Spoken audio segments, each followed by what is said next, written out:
если на Шкоде или на другой похожей машине вы слышите сзади со стороны водителя, получается с левой стороны, какой-то стук, когда нагружена машина сзади, либо вообще нагружена, то скорее всего это Вот балка, и вон какое там расстояние между балкой и трубой выхлопной. Вот, и там мне даже видно, как оно било.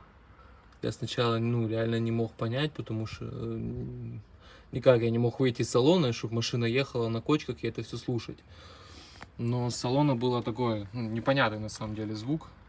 То ли об металл, то ли еще что. Я изначально подумал на опорный подшипник, либо вообще на саму стойку, но звук, конечно, не совсем был похож.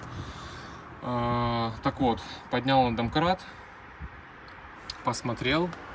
И оказалось, действительно, я посчитал трубу выхлопную, оказалось, это вот в том месте.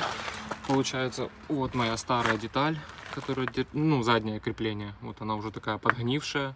Получается, вот эта резинка, сейчас она в более-менее состоянии, как бы, когда снятая, но когда оно висит на трубе, на вот этом ушке, вон там, то она очень сильно провисает, прям реально очень сильно.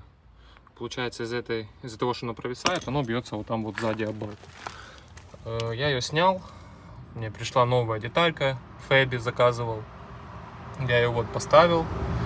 Сейчас вот это ушко смажу силиконовой смазкой и туда запихну.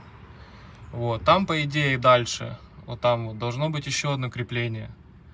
Но когда меняли эту выхлопную трубу, к сожалению, предыдущий владелец ее не поставил, или ему на сервисе просто ее не поставили, я не знаю.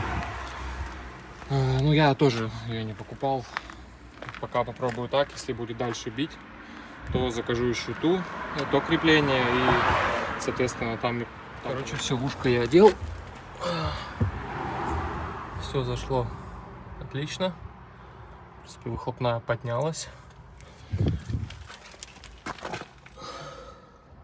Расстояние тут уже такое нормальное, но, соответственно, я сейчас, конечно, колесо еще опущу и попробую подснять, показать, как оно будет, сколько там будет расстояние, какое.